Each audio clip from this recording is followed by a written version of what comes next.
अस्सलामुअलैकुम। यूसुफी टीवी के साथ आपको खुशामदीद कहते हैं। मैं हूं मोहम्मद हसन अब्बास।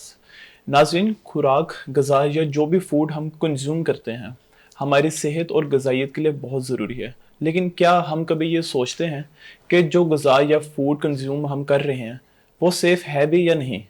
इसी सिलसिले में स्टूडियो में आज हमारे साथ मौजूद हैं डॉक्टर कंज़ा अज़ीज़, जिनका ताल्लुक FOST से है और वहाँ HOD के फ़राइज़ सर अंजाम दे रही हैं। अस्सलाम वालेकुम डॉक्टर साहिबा, वेलकम टू आवर शो। वालेकुम अस्सलाम, थैंक यू हसन। डॉक्टर साहब, फर्स्ट ऑफ ऑल मैं आपसे ये क्वेश्चन करना चाहूँगा कि फूड सेफ्टी क्या है और नाकस खुराक या ग़िज़ा खाने से किन खतरात का सामना करना पड़ सकता है? अच्छा, आपके सवाल में आपका जवाब भी मौजूद है। Food safety is what we assure कि जो फूड प्लेट तक पहुंचती है वो कोई भी किसी किस्म का नुकसान ना पहुंचाए इंसानी जिस्म को। उसको इस तरीके से तैयार किया जाए, वो इस तरीके से आप तक पहुंचे या कंज्यूमर तक पहुंचे कि वो महफूज हो उसके लिए, वो उसको किसी भी किस्म की बीमारी से बचा भी सके और उसको खा के उसको किसी किस्म का मसला या किसी किस्म का जो प्रॉब्लम है वो दरपेश ना हो। और इसी लिहाज से जब आप बात करते हैं अनसेफ फूड की, contrary to that, unsafe food जो है वो एक सिंपल सी एग्जांपल तो आपके पास फूड पॉइजनिंग की है, बहुत कॉमन है। मल्टीपल केसेस हैं जो रिपोर्ट किए जाते हैं, इवन 1 in 10 की रेशो है ग्लोबली कि जो लोग अनसेफ फूड की वजह से बीमार होते हैं। और उसमें फूड पॉइजनिंग आ गई, डायरिया आ गया, इन लेटर स्टेजेस आपके पास न्यूरोलॉजिकल डिसऑर्डर्स, इवन कैंसर और डेथ भी हो सकती है because of the consumption of unsafe food. तो उस लिहाज से फूड सेफ्टी जो है that is of prime importance. और मेरे लिहाज से अगर आप मेरे से पूछें तो ये कोई प्रिविलेज नहीं है, ये कोई लग्जरी नहीं है, this is right of every individual कि वो जो भी खुराक खा रहा है या जो उसको पीने का पानी मुहैया है वो सेफ हो। It should be free from any contaminants, free from any microbes, anything जो हमारी सेहत को नुकसान पहुंचा सके उससे वो पाक होना चाहिए, वो चीज़ें उसमें नहीं होनी चाहिए। और ये हमारा एक इंडिविजुअल राइट है। डॉक्टर साहब, इस दफ़ा यूनाइटेड नेशन का क्या थीम है और अदर कंट्रीज़ में फूड सेफ्टी को किस तरह से देखा जाता है एज़ कम्पेयर टू पाकिस्तान? अच्छा, फूड सेफ्टी का थीम इस दफ़ा जो है that is food safety science and action. Science and action. अगर उस साइंस एंड एक्शन की बात करें तो वो साइंस एंड एक्शन फोकस करती है हम जैसी इंस्टीट्यूशंस पे, यानी कि एकेडेमिया पे, क्योंकि हम कोई भी फूड जो है वो प्रिपेयर करते हैं या फूड टेस्ट करते हैं, that is basically where science is involved. और हर चीज़ स्पेसिफिकली कोई भी आपके पास नेशनल या मल्टीनेशनल ब्रांड से आ रही है, that passes through a series of steps. और उन सीरीज ऑफ स्टेप्स में there is science involve, there is testing involve जो इंश्योर करती है कि the food when it reaches to your plate it's safe and free from any sort of contaminants, microbes, और उसमें कोई भी ऐसी चीज़, ऐसी अज्जा नहीं है जो आपकी सेहत को नुकसान पहुंचा सकते हैं।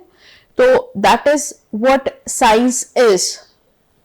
खाना सिर्फ बनाना मकसद नहीं है, उस खाने को किस तरह से बनाना है, किस टेम्परेचर पे उसको रखना है, किस टेम्परेचर पे उसको लेके जाना है, उसकी लेबलिंग रिक्वायरमेंट्स क्या होनी चाहिए हैं, फिर क्या क्या चीज़ें वो पूरी प्रोवाइड करता है कि नहीं करता। आप एक फूड लेबल देखते हैं, ठीक है, उस लेबल के पीछे आपके पास फॉर एग्जांपल मिल्क देख लें, मिल्क के लेबल के पीछे एक फैट लिखा होगा 3.5%। अब व्हाट इज द श्योरिटी कि फैट उसमें 3.5% ही है? That is where testing is involved and that is where we call it science in action, क्योंकि it's all revolves around the science. Doctor साहिबा, आपको लगता है कि अदर कंट्रीज जैसे कि कोई भी कंट्री हो जाए वहाँ पे फूड सेफ्टी को ज़्यादा इंश्योर किया जाता है? देखिए, डेफिनेटली बहुत सारी कंट्रीज जो हैं, पाकिस्तान के निस्बत हमारे पास वही एक बाइफिकेशन आ जाती है डेवलप्ड और अंडर डेवलप्ड की। तो जितनी डेवलप्ड नेशंस हैं डेफिनेटली वहाँ पे it is of prime importance. Pakistan में भी अल्हम्दुलिल्लाह पिछले कुछ सालों से काफ़ी इनिशिएटिव्स इस लिहाज से लिए गए हैं। हमारी फूड अथॉरिटीज़ जो है वो आजकल काफ़ी एक्टिव हैं इन दिस रिगार्ड और काफ़ी हद तक लोगों में अवेयरनेस आ गई है। बट स्टिल अगर आप इसको देखें, डाटा देखें, तो 90% जो फूड बॉर्न इलनेस है पाकिस्तान में वो they are being caused by the street foods. तो वहाँ पे अभी भी वर्क करने की ज़रूरत है, वहाँ पे अभी भी हमारे पास जो खुला दूध है या खुले मसाले हैं, इन चीज़ों पे सेफ्टी के लिहाज से काम करने की काफ़ी ज़रूरत है, लेकिन still we are going or we can say we are progressing in this regard as well.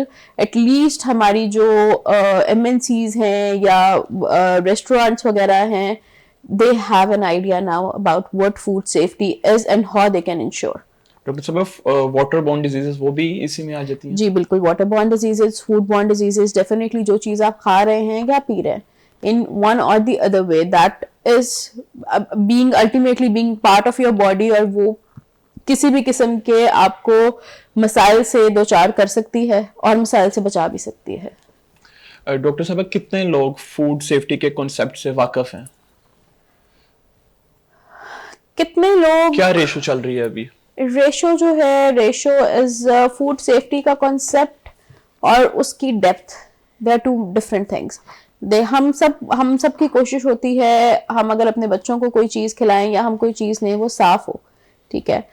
ये एक लेमैन के लिए फूड सेफ्टी है कि वो साफ हो, वो अच्छी हो, to some extent it should be free from any microbes. लेकिन ऑन द सेम साइड हमारे अपने हाउस होल्ड में भी, हमारी सराउंडिंग्स में भी बहुत सी ऐसी प्रैक्टिसेस हैं जो हमें नहीं पता कि दे आर अनसेफ और वो हम कर रहे हैं। तो इस लिहाज से अभी भी बहुत ज़्यादा अवेयरनेस की ज़रूरत है, कंज्यूमर लेवल पे, हाउस होल्ड लेवल पे, इवन किचन्स में there is a massive need of awareness and improvements.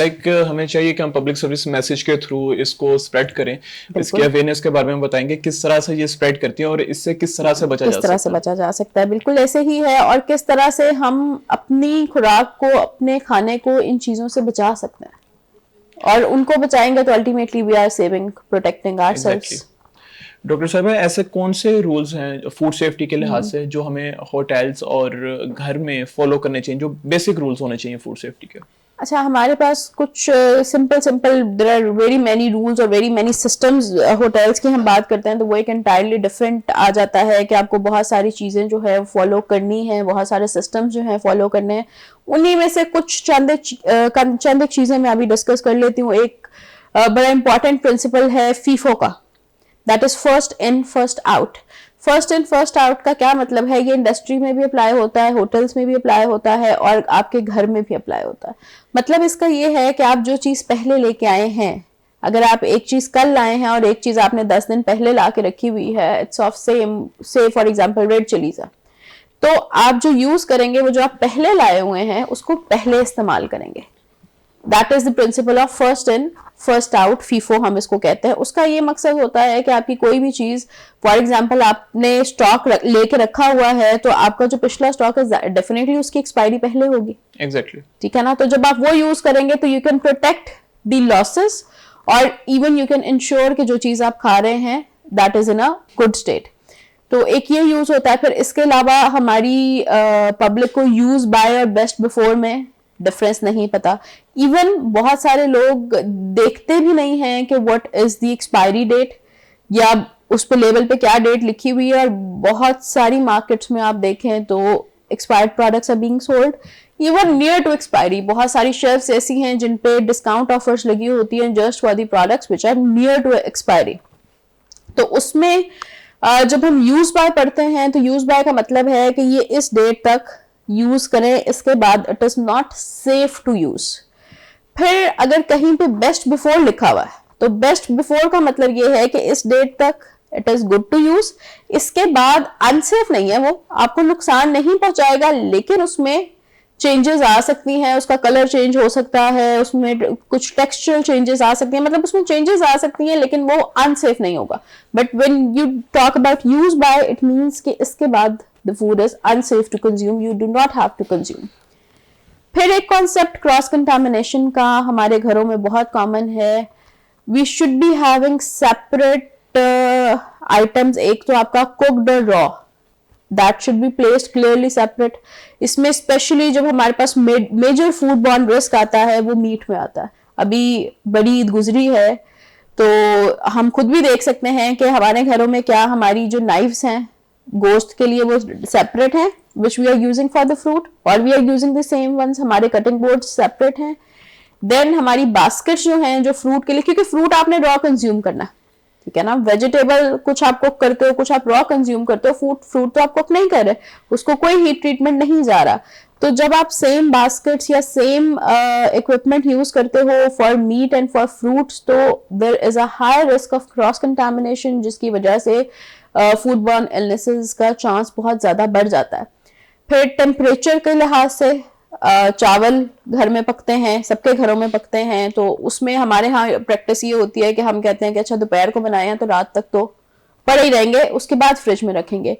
Rice is such a dish जो विद इन 2 आवर्स आपको स्टोर करनी है, ठीक है, उससे ज्यादा आप रखोगे तो you are providing that conducive environment जिसमें उसमें बैक्टीरियल ग्रोथ भी होगी, उसमें बहुत सारी चीजें जो हैं they will change the characteristics और आपके लिए नुकसानदेह साबित हो सकती हैं। और ये बहुत कॉमन है राइस की वजह से, ये बिरयानी या स्टेल राइस, इनकी वजह से फूड बॉर्न इलनेसेस आप अगर हॉस्पिटल में भी रेट्स देखें तो बहुत कॉमन है। और रीजन यही है कि हम कहते हैं अच्छा अभी तो पके हैं, ताज़ा हैं, और वो जो 5 से 60 का टेम्परेचर जोन है ना, दैट इज हाईली आप कह सकते हो कि favourite zone for the microbes, germs, जिसमें वो ग्रो करते हैं, जिसमें वो ग्रो करना पसंद करते हैं। हमारी फैमिलीज में बेसिकली इसी तरह ही होता है, एक चावल बना दिए और 2-2 दिन तक वो पड़े रहते हैं और वही निकालते हैं, उसी को ओवन में गरम करके वही खाते हैं। मल्टीपल टाइम्स रीहीट करना, वो भी एक मेजर रिस्क है।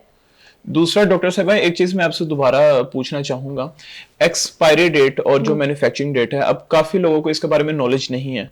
अब जो एक्सपायरी कोई भी आइटम है वो एक्सपायर हो सकती है, उसकी एक स्पेसिफिक डेट है, तो जब वो एक्सपायर हो जाती है तो उसके बाद जब कोई भी मिस्टेकनली, या आजकल तो लोगों को नॉलेज ही नहीं है, लोग पढ़ते ही नहीं है, रीड आउट नहीं करते, उसको कोई खा लेता है, तो क्या हो सकता है उसके लिए? अच्छा, अगर उसको कितना डेंजर है उसके लिए? डेंजर इतना है कि अगर तो आपके पास कुछ थोड़ा टाइम है, देयर आर फ्यू डेज, तो हम हमेशा being a food technologist, food producer, हम थोड़ा सा उसमें मार्जिन छोड़ते हैं because we know our public, ठीक है। लेकिन स्टिल अगर आपने उसे ज्यादा देर बाद खा लिया है, एक तो पहली चीज उसका टेस्ट चेंज होगा, ठीक है। अगर टेस्ट नहीं चेंज होता, there might be certain chemical risks involved, आपकी जो उसमें कुछ केमिकल्स ऐड हुए हुए हैं, कुछ स्पाइसेस ऐड हुई हुई हैं, प्रिजर्वेटिव्स ऐड हुए हुए हैं, they will change their form and that can be risky. और वो रिस्क आपका माइनर टू मेजर जा सकता है डिपेंडिंग ऑन द प्रोडक्ट कि आप किसको कंज्यूम कर रहे हो। जिस तरह फॉर एग्जांपल मिल्क है, if you are consuming expired milk, definitely it's a high risk food, ठीक है ना। इसी तरह से आपके पास फ्लावर है, व्हीट फ्लावर है, वो एक्सपायर हो गया है, उसमें बहुत ज्यादा फर्क नहीं पड़ेगा, आपको उससे देख के पता लग जाएगा कि इसके क्या कंडीशन है, ठीक है। तो ये वेरी करता है फ्रॉम फूड टू फूड, कुछ आपकी हाई रिस्क जोन में आती हैं, कुछ मीडियम रिस्क जोन में आती हैं और कुछ लो रिस्क जोन में आती हैं जिसमें कुछ माइनर चेंजेस होती हैं, लेकिन स्टिल आप उसे कंज्यूम कर सकते हो। ठीक है डॉक्टर साहब, यूसीपी में फूड सेफ्टी को किस तरह से देखा जा रहा है? ये क्या इनिशिएटिव्स यूसीपी में अभी तक ले जा रहे हैं फूड सेफ्टी के लिए? यूसीपी में अल्हम्दुलिल्लाह पिछले 2-3 साल से इस पे बहुत सारा काम भी हो रहा है, डिपार्टमेंटल लेवल पे भी और यूनिवर्सिटी लेवल पे भी। अगर मैं यूनिवर्सिटी लेवल की बात करूं, हमारा जो आरओ वाटर है, ठीक है, that is being regularly screened, उसके रेगुलर टेस्टिंग हो रही है। इन हाउस हम यूनिवर्सिटी में भी डिपार्टमेंटल लेवल पे भी टेस्टिंग कराते हैं और बाहर से भी टेस्टिंग कराते हैं, that when it reaches to our consumer it is safe. और जितने भी आपके ये वाटर फिल्टर्स लगे हुए हैं, इसके अलावा जो फूड इंस्पेक्शन कमेटी एक बनाई गई है जो जितने फूड पॉइंट्स हैं उनका रूटीन विजिट करती है, मैनेजमेंट लेवल पे भी उनको हेल्प आउट करती है कि अगर कोई इश्यूज हैं तो उनको रिजॉल्व किया जाए बिफोर एनी अदर मिसहैप या कोई भी ऐसा मसला ना हो, उससे पहले कोई भी माइनर इश्यूज हैं, हाइजीन के इश्यूज हैं, उनको रिजॉल्व किया जाए, तो उसके लिए कमेटी बनी हुई है। Then we have established a centre of food innovation and commercialisation. With the help of that center, we are producing different food products जो hygienically भी safe हैं। उसमें आपको natural fruits जो for example fruits हैं, vegetables हैं, nuts हैं जो mentioned हैं, वो भी दिए जाते हैं, मिलते हैं।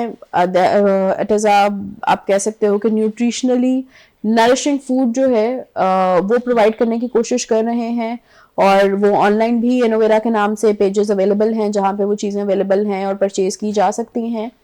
तो इस लिहाज से इसके अलावा मतलब हमारे पास अगर हम जस्ट इस सेफ्टी के पॉइंट ऑफ व्यू से बात करें तो यूसीपी का जो पानी है वो भी जो वेस्ट वाटर है वो भी ट्रीट होकर यूसीपी से बाहर जा रहा है and this is not happening in any other university. किसी यूनिवर्सिटी में ऐसा कोई प्लांट नहीं है जो वेस्ट वाटर ट्रीट कर रहा हो, बट यहाँ पे purpose built and custom build by the faculty by the students we have the waste water treatment plant के हमारी जो लैब्स हैं जाहिर है उसमें से वेस्ट वाटर आता है, किसी किस्म का हैजर्ड कॉज ना करे to the environment when it goes out, तो वो भी ट्रीट किया जा रहा है। इस लिहाज से छोटे छोटे इनिशिएटिव्स हैं and definitely they hold a major place. इसी के साथ ये थी डॉक्टर कंजा अजीज जिन्होंने हमें बताया कि फूड सेफ्टी क्या है, उसको किस तरह से इंश्योर किया जा सकता है और हमारी लाइफ में कितनी इंपॉर्टेंट है।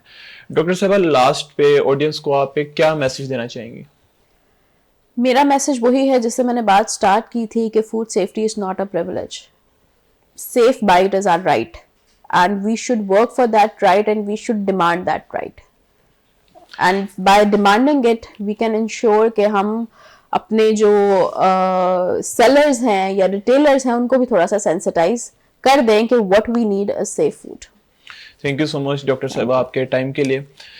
इसी के साथ मुझे दीजिए इजाज़त, मिलते हैं आपसे नेक्स्ट प्रोग्राम में, तब तक के लिए देखते रहिए यूसीपी टीवी। अल्लाह हाफिज़।